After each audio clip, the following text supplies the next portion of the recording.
आज Doubtnut app download करें। Doubtnut पर अपने सभी गणित, रसायन विज्ञान, भौतिक विज्ञान और जीव विज्ञान के डाउट्स का करो सफाया। बस प्रश्न की फोटो खींचो, एक ही प्रश्न को क्रॉप करो और तुरंत वीडियो सोल्यूशन पाओ। अभी डाउनलोड करें। हेलो दोस्तों, हमारा सवाल क्या दिया गया है कि एक कण 2 मीटर व्यास के एक अर्धवृत्तीय पथ पर एक छोर से यात्रा आरंभ करके दूसरे छोर पर पहुंच जाता है। गणना कीजिए कण द्वारा चली गई दूरी क्या है तथा विस्थापन भी ज्ञात कीजिए। ठीक है, तो सबसे पहले हम अपना एक चित्र बना लेंगे। तो हमने क्या किया कि एक अर्धवृत्त बना लिया। ठीक है, ये बिंदु ए है और ये बिंदु हमारा बी है। ठीक है, इस अर्धवृत्त का जो व्यास है वो कितना है, 2 मीटर है। ठीक है, तो इसकी त्रिज्या क्या हो जाएगी, त्रिज्या जो हो जाएगी वो हो जाएगी 1 मीटर। ठीक है, क्योंकि जो त्रिज्या होती है वो क्या होता है, व्यास का आधा होता है। ठीक है, तो हमसे कह रहा है कि बिंदु ए से ये स्टार्ट करी और बिंदु बी पे ये पहुंच गई। ए से आरंभ करके बी पे पहुंच गई है। तो हमसे पूछा गया है कि कण द्वारा चली गई दूरी क्या होगी। तो ये इस पाथ से चला है, यहाँ से चलता हुआ कहाँ पहुंच गया है, बिंदु बी पर। तो पूछा गया है दूरी बताइए। ठीक है, तो दूरी क्या होगी, दूरी होगी अर्धवृत्त का जो परिधि है। ठीक है, अर्धवृत्त की परिधि जो होगी वही हमारी क्या होगी, दूरी होगी। क्यों, क्योंकि ये उसी पाथ पे चला है, उसी पथ पे चला है जिसमें हमारा क्या है, अर्धवृत्त बना है। तो ये दूरी को क्या कहते हैं, परिधि कहते हैं। क्योंकि ये अर्धवृत्त की परिधि है तो इसकी जितनी लंबाई होगी उतनी ही दूरी हम चले होंगे।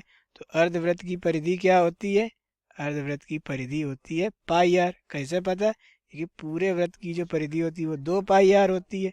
ठीक है, और क्योंकि यहाँ पे आधा है तो आधे से हम डिवाइड 2 से डिवाइड दे देंगे।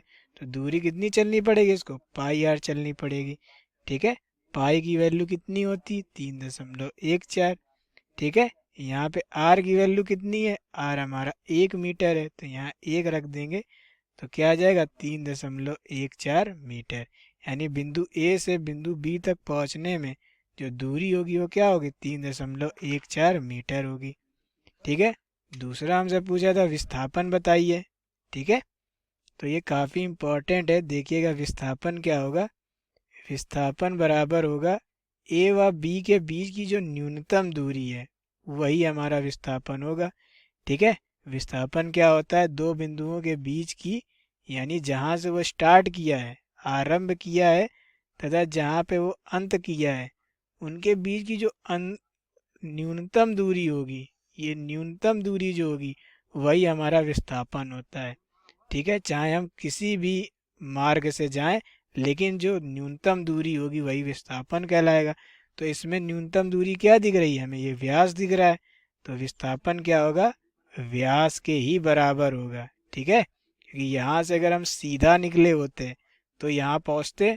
ठीक है, बाकी कोई भी ऐसा मार्ग नहीं है जिससे हम यहाँ पहुँच सके। तो न्यूनतम दूरी जो, न्यूनतम जो मार्ग है वो व्यास के बराबर होगा और व्यास की लंबाई कितनी है, 2 मीटर। तो हमारा जो विस्थापन होगा कण का वो क्या होगा, 2 मीटर।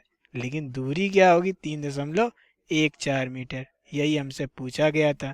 Thank you. कक्षा 6 से 12वीं से लेकर नीट, IIT, JEE वो एडवांस के लेवल तक 1 करोड़ से ज्यादा छात्रों का भरोसा।